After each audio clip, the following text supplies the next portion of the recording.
寒流席卷全球，仅仅1个月，暴风雪持续肆虐，气温骤降至零下5880度，整个城市被冻成了冰雕。这不是电影，极寒末日真的来了。一大早，电话铃声像催命一样，我不耐烦地接起电话，是好久不联系的表姐。怎么了姐？这大早上的，什么事这么着急？月月，我跟你说个正事，我接下来说的每一个字都不是开玩笑，你都要听清楚。我一个机灵，表姐口气这么严肃，是不是家里出啥事了？啥事啊姐，你别吓我。我跟你说，国家气候中心的最新监测结果显示，预计1个月后，全球将迎来一次史无前例的大规模气候变冷，也就是冰川末世。什么啊表姐？什么冰川末日？你是说像电影后天那样？我有些莫名其妙，今天是愚人节吗？这是你舅舅和舅妈在气象局工作得到的消息，没时间了，我们已经找好了避难所，囤了物资，你也赶紧准备吧。对了，把这个消息告诉你爸妈。表姐的声音戛然而止，电话像是被谁特意挂断了。这都什么啊？表姐这玩笑开得可没意思。我没有理会，继续睡觉了。第二天，我下楼取外卖的时候，发现气温的确很奇怪。已经11月了，太阳已久毒辣，万里晴空，我穿着裙子都不会觉得冷，甚至想穿半截袖。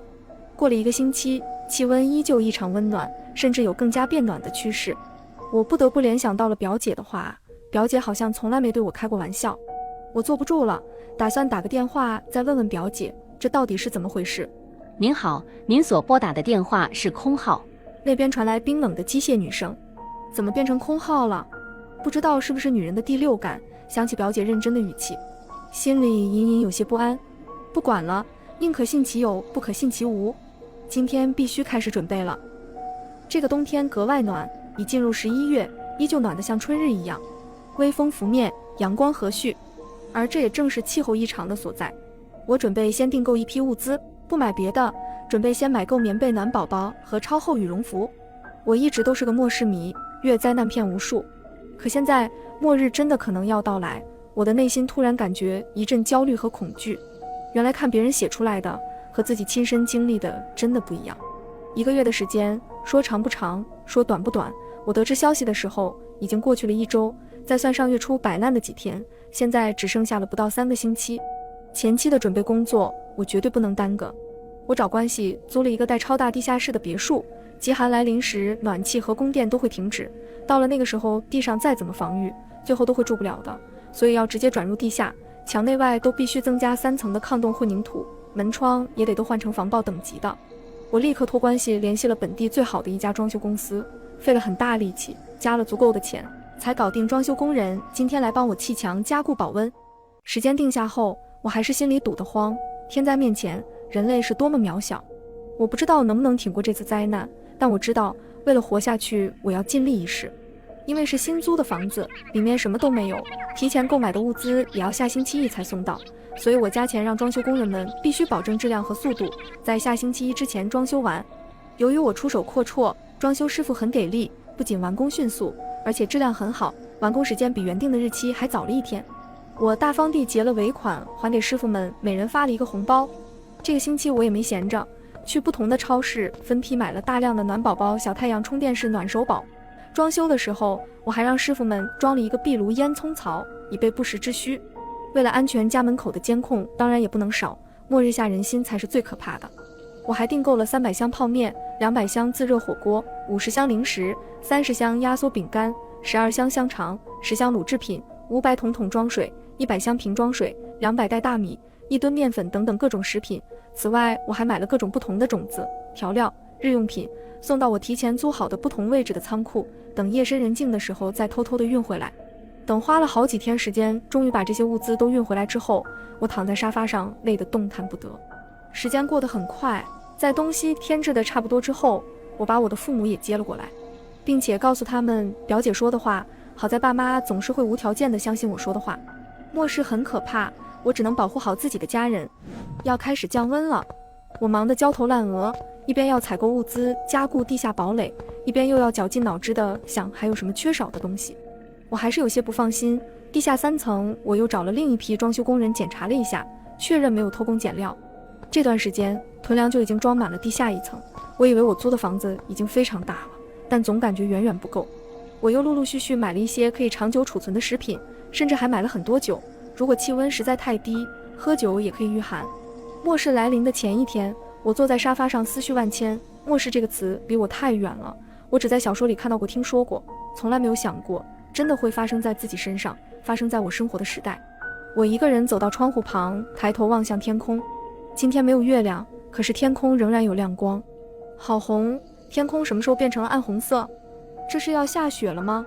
我内心的不安到了顶点，这时窗外居然真的开始下雪了，极寒末日真的来了。第二天凌晨的时候，雪花从星星点点的变成鹅毛大雪，只用了2个小时。我和爸妈透过别墅的窗户，看着天空中的雪越来越大，地上的积雪越来越厚，雪花从一开始的硬币大小，逐渐变成如同小孩拳头那么大。我爸妈说他们活了50多年，也是第一次见到这么大的雪。我们一家人在别墅3层，一人挑了一个房间，现在还不太冷，没必要住进地下室，不到万不得已，我们可不想住在地下。到了下午，我下意识的又看了一眼窗外，雪已经几脚腕那么厚了，还没有停下来的意思。别墅隔壁是一个大型农贸市场，吆喝声此起彼伏，或许大家都在囤货，毕竟下了这么大的雪，大家肯定都知道快降温了，谁想在这么冷的日子里天天出门买菜呢？因为这几天的忙碌，我的精神一直处于紧绷状态，索性就准备回房睡一会。一觉醒来，因为开了空调，屋内很温暖，网络仍然可以使用。新闻说市区明日即将开始供暖。更多的新闻报道，我国出现了有史以来规模最大的降雪。新闻呼吁各位市民尽量不走动，不外出。我走到窗边，把窗户稍微打开一道缝。真冷，我打了一个寒战，赶忙关上了窗。我看了一眼墙上的温度表，室温仍是26度，空调也在正常运作。虽然还没来地暖，但是好在电没有停。第3天，父母也恢复了工作，朝9晚5的正常上班，日子平淡安逸。供暖正常，空调都不用开，在家里穿半截袖的衣服都有些热。别墅里的温度稳定在28摄氏度，今年的供暖效果真好。网络仍然畅通，虽然我是没什么太大变化，但全国各地仍然有地区不断陷入暴风雪之中。本次大规模异常降雪是史无前例的，国家给本次降雪命名为北方暖冬暴雪季。一眨眼2个星期过去了，外面连续14天出现暗红色天空，太阳再也没出来过，仿佛它不曾存在过。这2个星期发生了很多事情，因为不算特别冷，我们又囤了好多新鲜蔬菜在家。随着气温越来越低，物价也越来越高，大家都在囤菜过冬，都不想出门，商贩狠狠赚了一笔。日子就这么一天一天的过去，每天都在降温，屋子里的气温只能靠空调才能维持28摄氏度了。外面很少能看见行人和车辆，前阵子出来打雪仗的孩子们也都不出门了。毕竟我们这里是富人区，供暖和安保都非常好，目前只要不出门就可以维持现状。在网上我们了解到了其他地区的情况，某些地区因为持续低温，室外工作被全面叫停了。因为灾难来得突然，很多没有供暖设备的人只好去避难所。不过还好，我们小区还算安全，各家各户都囤了很多粮食，供电供暖都正常，也没有出门避难的必要。就这样又过了1个星期，今天外面格外冷，连带着家里的温度也降了下来。我看了一眼室温21摄氏度，随即我打开了空调。我们家已经不能只靠供暖取暖了，虽然供暖设备还能坚持，但效果已经没那么好了。今天小区里已经有好多人驱车离开了，虽然供暖都还能维持，但估计家里的吃食已经不多了。一些人还在坚守阵地，觉得不过是一场大雪，没必要重视，多买点粮食就可以了。这时业主群的一条消息引起了我的注意，有人问谁家里有退烧药，他家孩子发烧了。我看见消息有些不忍心，但我不是什么圣母，我也需要对自己家人的安全负责，所以我没有在群里回复。如果别人知道我家有物资的话，会给家里带来不必要的风险。又过了几天，室外温度已经跌到-40摄氏度了，气温还在持续降低，室外温度也逐渐降到了-48摄氏度，真是越来越冷了。雪又开始下了起来，起初还是小雪，慢慢就变成了鹅毛大雪。终于，小区的业主陆陆续续去避难所了，接二连三的驱车撤离。上次在群里救助的那一家人还没有走，不过他们这次居然直接在群里艾特了我。好心人救救我们吧，我们家的粮食见底了，孩子不吃饭会饿死的。他怎么知道我有物资？难道是晚上运送物资的时候被看到了吗？不管怎么样，我都不能回复。我们在别墅里苟了半个多月，那一家人倒是没再给我发消息了，或许已经扛不住，去了避难所。渐渐的，我也把他们抛之脑后。外面的气温已经到了零下56摄氏度，业主群里每天都怨声载道，现在已经买不到食物了，能买到的也都要花离谱的天价。我们这里是富人区，所以有人开始用车换1袋大米，有人用名表换2块面包，但这些消息都石沉大海，得不到回复。地上的一层的粮食储备估计只够半个月了，在之后我们就得搬到地下居住了。室内开着空调也只能维持在16摄氏度，供暖效果现在越来越差了。家家户户都开始出现断粮的状况，终于小区的其他业主也开始准备去往避难所。业主群里有人发了避难所的照片，我随手点开大图，发现避难所已经人满为患，现在已经无法承受新的人进入了，大门也已经关闭。我正刷着手机业主群看情况，突然一声巨响吓了我们一跳，是玻璃碎裂的声音。我们顺着声音来的方向望去，是隔壁作为避难所的商场的玻璃被砸了，商场旁聚满了人和车，所有人都在疯狂地涌入避难所，场面陷入混乱。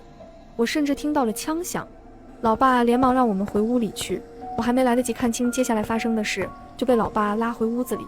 仅仅是一个晚上就彻底变天了，可怕的不只是天灾，还有人心。末世之下没有了法律的约束，人们究竟会疯狂到什么程度？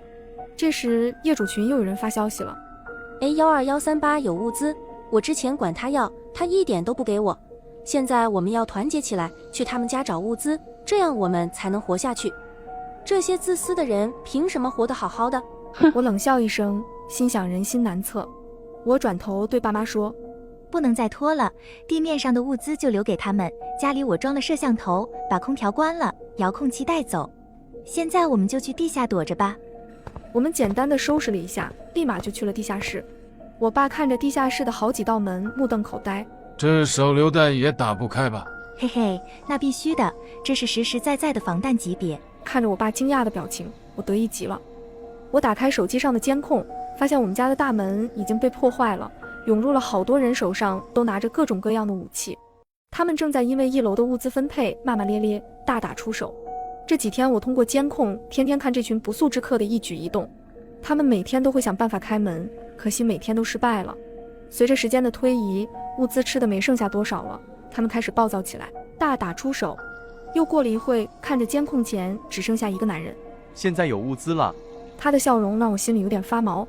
又过了1个月，我又看起了监控，之前那个男人不知道从哪里弄了个手雷，准备把门炸开。他恶狠狠地对着监控吼道，等我进去，有你们一家好看的。然后快速跑了出去。